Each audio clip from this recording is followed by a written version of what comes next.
मोहम्मद सल्लल्लाहु अलैहि वसल्लम हम आपको अपना आइडियल मानते हैं। मोहम्मदन अब्दुहु व रसूलुहु, हम अल्लाह का रसूल और उसका बंदा मानते हैं। हम आपको अपना आइडियल मानते हैं और आपने जो शरीयत लाई हुई है उसके ऊपर बाकायदा हम पूरे तौर पर जम जाते हैं। और आज भी हम इकरार हमने किया है, लेकिन आज हमारे समाज के अंदर ये ज़िनाकारी कहाँ से आई? आज हमारे समाज के अंदर ये शराब नोशी कहाँ से आई? ये जुए के अड्डे मुसलमानों के यहाँ कहाँ से खुल गए? आज मुसलमान जुए के अंदर डूबा हुआ है। आज मुसलमान शराब के अड्डों में आपको मिलेगा, आज मुसलमान ज़िनाकारियों के अड्डों में आपको मिलेगा। मेरे भाइयों, ईमान कहाँ गया जब तुमने नबी को नबी मान लिया है? और नबी अकरम ने कहा है कि कोई आदमी किसी लड़की को अगर टच करता है, किसी गैर महरम को टच करना हराम है। किसी गैर महरम को बगैर निकाह के टच करना हराम है। आज वो सारा काम हो रहा है। मेरे भाइयों, सोचिए, मरसद इब्न अबी मरसद का ईमान का जायजा लीजिए। हजरत मरसद ने कलेमा पढ़ लिया कि मैं ज़िना नहीं करूंगा। हजरत मरसद बहुत दिनों के बाद जब मक्का आए और मक्का आने के बाद जब उसके गर्लफ्रेंड को खबर हुई कि अयना तेरा गर्लफ्रेंड, तेरा बॉयफ्रेंड आज मक्का आया हुआ है, अब वो लड़की निकलती है, अनाक लड़की निकलती है और मरसद की तलाश में निकलती है। कभी इस गली में ढूंढती है, कभी उस गली में ढूंढती है, कभी यहाँ जाती है, कभी वहाँ जाती है, चलो मैं अपने बॉयफ्रेंड से मुलाकात कर लूँ। कभी इधर भागी, कभी उधर भागी। रात की तारीकी में चलते चलते उस अनाक लड़की को मरसद आदमी मिल गया, उसका बॉयफ्रेंड मिला। बॉयफ्रेंड के पास जाकर के बॉयफ्रेंड को पकड़ना चाहिए और हाथ पकड़ लिया। आई मेरे बॉयफ्रेंड, तुम कहाँ थे? तेरे बगैर मेरी रातें नहीं गुजर रही है। हजरत मरसद ने हाथ छुड़ाया और कहा, आई अनाक, अब तुम मेरे हाथ को मत हाथ लगाओ, अब तुम मेरे हाथ को टच मत करो, अब तुम मुझे छूने की कोशिश मत करो, क्योंकि अब मैंने कलेमा पढ़ लिया है। अशहदु अल्ला इलाहा इल्लल्लाह व अशहदु अन्ना मुहम्मदर रसूलुल्लाह। अब मैंने कलेमा पढ़ लिया है, इस वजह से आई अनाक मुहम्मदुर रसूलुल्लाह से मैंने वादा किया है कि मैं ज़िना नहीं करूँगा। आई लड़की, तेरा छूना भी गुनाह है और तेरा छूना भी ज़िना है, इस वजह से आई लड़की मैं तेरे हाथ को टच नहीं कर सकता। अनाक कहती है, ये मोहम्मद मोहम्मद की बातें छोड़ो, ये अल्लाह की बातें छोड़ो, मोहम्मद की बातें छोड़ो, चलो हम दोनों इश्क करते हैं, इश्क में डूबते हैं, रात की तारीकी में एंजॉय करते हैं। चल मेरे बॉयफ्रेंड चल, रात की तारीकी में कोई देखने वाला नहीं है। मरसद का जवाब सुनो। मरसद ने कहा था, ऐ अनाक, तुम कह रही हो कोई देखने वाला नहीं है, अब मेरा ईमान अल्लाह के ऊपर इतना ज़्यादा है कि मेरे नबी ने कहा है कि अर्श के अंदर मोहम्मद, अर्श के अंदर अल्लाह ताला है और फर्श के अंदर जितनी सारी चीज़ें, उन तमाम चीज़ों से बाखबर है अल्लाह। इस वजह से अयनाक, मुझे अल्लाह ताला के ऊपर भरोसा है और ईमान है कि अल्लाह ताला अर्श के अंदर होते हुए हमारी बातों को रिकॉर्ड कर रहा है। इस वजह से आई अनाक लड़की, मैं तुम्हें टच नहीं कर सकता, मैं तेरे साथ कोई गलत काम नहीं कर सकता।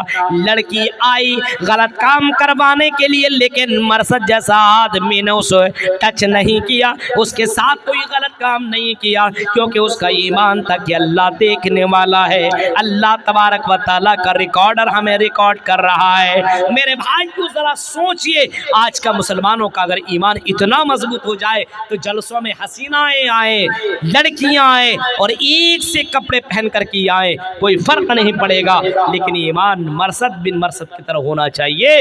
लेकिन मेरे भाई वो ऐसा नहीं है। इस वजह से अपने आप को अगर चतुर और चालाक समझते हो, भाई फर्किया लोगों, अगर तुम चतुर बनना चाहते हो तो सबसे बड़ा चतुर और सबसे बड़ा चालाक होशियार अक्लमंद वो है अल-कय्यिसु मन दान नफ्सा व आमिला लिमा बअदल मौत। सबसे बड़ा चतुर आदमी वो है जो मरने के बाद की तैयारी करता हो। अलकय्यिसु मन दान नफ्सहु व अमिला लिमा बादल मौत। सबसे बड़ा होशियार आदमी वो है, सबसे बड़ा चतुर और चालाक आदमी वो है जो मरने के बाद की जिंदगी की तैयारी करता हो, मरने के बाद की जिंदगी की तैयारी करता हो। सबसे बड़ा होशियार आदमी वो है जो अपनी कब्र की फिक्र करता हो, आने वाली जिंदगी की फिक्र करता हो, अपनी कब्र की फिक्र करता हो, आने वाली जिंदगी की फिक्र करता हो। उससे बढ़कर के चालाक कोई दूसरा नहीं है, उससे बढ़कर के चतुर आदमी कोई दूसरा नहीं है। सबसे बड़ा चतुर वही है जो मरने के बाद की जिंदगी की तैयारी करता हो। मेरे भाइयों, अपने नबी मोहम्मद रसूलुल्लाह की जीवनी उठाओ, अपने नबी जनाब मोहम्मद रसूलुल्लाह की हिस्ट्री उठाओ और उस नबी की सीरत को पढ़ो। अल्लाह के नबी इस दुनिया से ज्यादा उस दुनिया की फिक्र किया करते थे और कहा करते थे, माली वाली दुनिया, मुझे माल से क्या मतलब और दुनिया को मुझसे क्या मतलब, मुझे माल से कोई मतलब नहीं है। इस वजह से उसी दुनिया की फिक्र किया करते थे। गौर करो, इतनी ज्यादा फिक्र नबी के दिल में भी है और नबी के सहाबा के दिलों के अंदर इतनी ज्यादा फिक्र है, अगर फजर की नमाज छूट गई, फजर की नमाज छूट जाया करती है तो कई कई घंटे तक सहाबा रोया करते थे, अल्लाह मुझसे गलती हो गई, अल्लाह मैंने फजर की नमाज छोड़ दी है, अय अल्लाह अगर इसी हाल में मेरी मौत हो गई तो मैं अल्लाह को क्या जवाब दूंगा। कई कई घंटे दुआ मांगा करते थे। ओ फजर, ज़ुहर, असर, मगरिब की नमाज छोड़ने वालों, तो मैं अल्लाह की ज़ात के ऊपर तवक्कुल नहीं है। अल्लाह का डर कैसे ख़त्म हुआ? अल्लाह का डर ख़त्म अगर हो गया है तो मेरे भाइयों ऐसा समझो तुम मुर्दा हो, तुम जिंदा नहीं हो। वो आदमी जिंदा हो ही नहीं सकता जिसके दिल में अल्लाह का डर ना हो। अल्लाह का डर और खौफ है तो समझ लो कि तुम जिंदा आदमी हो, और अगर अल्लाह का डर और खौफ नहीं है और जैसा चाहो वैसा कर लो तो समझ लो तुम बेहिस हो चुके हो, तुम मुर्दा हो चुके हो।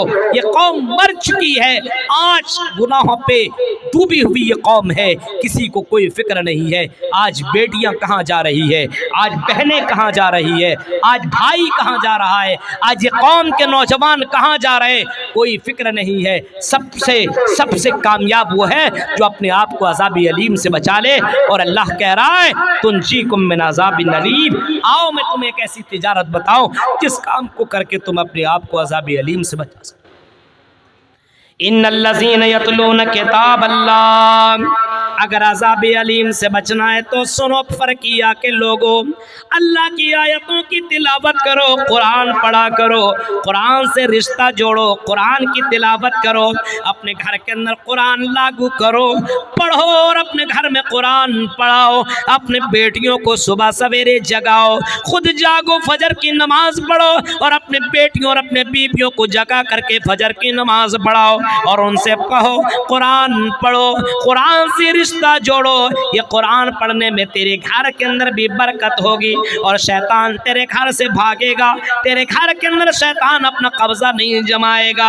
ला तजालू बुयूतकुम मकाबिरा व इन्ना शयातीन यनफिरू मिनल बैतिल्लज़ी तुक़रा फ़ीहि सूरतुल बक़रा। फरमाया इमाम कायनात ने, उस घर के अंदर शैतान जन्म नहीं ले सकता है, शैतान अपना घर नहीं बना सकता है। जिस घर के अंदर कुरान की तिलावत होती हो, जिस घर के अंदर कुरान की तिलावत किया जाता हो, उस घर के अंदर शैतान अपना जन्म नहीं ले सकता है, शैतान अपना कब्जा नहीं जमा सकता है।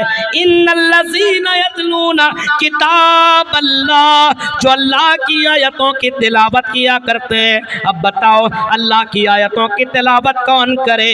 वही करेगा जो कुरान पढ़ना जानता होगा। यही मदरसों की हुफ़ाज़ किया करेंगे, मदरसों के तलबा किया करेंगे और मदरसों में पढ़ने वालियाँ ये तालिबात किया करेंगी। ये कॉलेजों में और यूनिवर्सिटियों में पढ़ने वाला और कॉलेजों और स्कूलों में पढ़ने वाला कुरान की क्या तिलावत करेगा? अल्लाह कह रहा है इन्नल्लज़ीना यतलूना किताबल्लाह, जो अल्लाह की आयतों की तिलावत करते वक़ामुस्सलाह, और नमाज कायम करते, नमाज पढ़ते, नमाज अदा करते, व अनफ़क़ू मिम्मा रज़क़नाहुम, जो अल्लाह ने उसको रोज़ी दे रखी है उस रोज़ी को अल्लाह के राह में खर्च करते हैं, जो माल दे रखा है उस माल को अल्लाह के राह में खर्च करते हैं। मालदारों को मालूम है वो जानते हैं अगर हमने अपने माल को खर्च नहीं किया तो यही माल कल क़यामत के दिन सांप बनकर की आएगा और यही माल कहेगा आना कंजुका आना मालुका, मैं तेरा माल हूँ, मैं तेरा माल हूँ, मैं तेरा खजाना हूँ। यही माल इंसान को कल क़यामत के दिन सांप बन करके डसेगा। इस वजह से फरमाया अल्लाह तबारक व तआला ने मेरे नेक बंदे वो हैं, अक्लमंद वो हैं, वअनफ़क़ू मिम्मा रज़क़नाहुम, जो अल्लाह के राह में अपने मालों को खर्च करते हैं, सिर्रन व अलानिया, चुपके चुपके और अलानिया तौर पर, खुल्लम खुल्ला अल्लाह के राह में खर्च करते हैं, सिर्रन व अलानिया व अलानियतन, अल्लाह के राह में खुल्लम खुल्ला और चुपके चुपके अल्लाह के राह में खर्च करते हैं। यरजूना तिजारत लन तबूर, ये ऐसी तिजारत है जिसमें घाटा नहीं है। नमाज पढ़ो तो इसमें घाटा नहीं, अल्लाह के राह में खर्च करो इसमें घाटा नहीं, और इसी तरीके से तिलावत करो इसके अंदर घाटा नहीं। ये काम करो अगर अज़ाब अलीम से बचना है तो मेरे भाइयों अल्लाह तबारक व तआला ने पहले ही चेतावनी दे दी और पहले ही लोगों को डरा दिया, बता दिया कि अज़ाब अलीम से बच जाओ, बहुत ही डेंजर आग है। उस आग को इसी तरीके से आप समझ सकते हैं, दुनिया की आग के मुकाबले में 69 गुना ज़्यादा वो डेंजर है, 69 गुना इतना ख़तरनाक अज़ाब है। मेरे भाई उस अज़ाब से बचना है तो तिलावत करो, उस अज़ाब से बचना है तो अल्लाह पर ईमान लाओ। ये 1 सवा घंटे की तकरीर, 4 बज चुके हैं और मुझे निकलना है। मेरे भाइयों वक्त कब मिला था, फिर कब हुआ, ये जलसे के कमेटी की मेहरबानियाँ हुआ करती है, पहले दे दें बाद में दे दें मेरे भाइयों। लेकिन हम लोगों का क्या होता है, इतना दूर का सफ़र करके आते हैं और फिर रात में उठ करके तकरीर करना, अपने सेहत को दांव पे लगाना बहुत ही परेशानी वाली बात है मेरे भाइयों। लेकिन इतनी कठिनाइयों के बावजूद भी मेरे भाइयों रिज़ल्ट जब नहीं सामने आता है, समाज के अंदर तब्दीली नहीं आती है तो बहुत ही ज़्यादा अफसोस होता है। अमल से ज़िंदगी बनती है, जन्नत भी और जहन्नम भी, ये खाकी अपनी फितरत में न नूरी है न नारी है। इस वजह से अमल करने की ज़रूरत है। अल्लाह ताला हम सबको अमल करने की तौफ़ीक़ अता फरमा, हम सबको दान पान करने की तौफ़ीक़ अता फरमा, हम सबको तिलावत कुरान करने की तौफ़ीक़ अता फरमा। जब तक ज़िंदा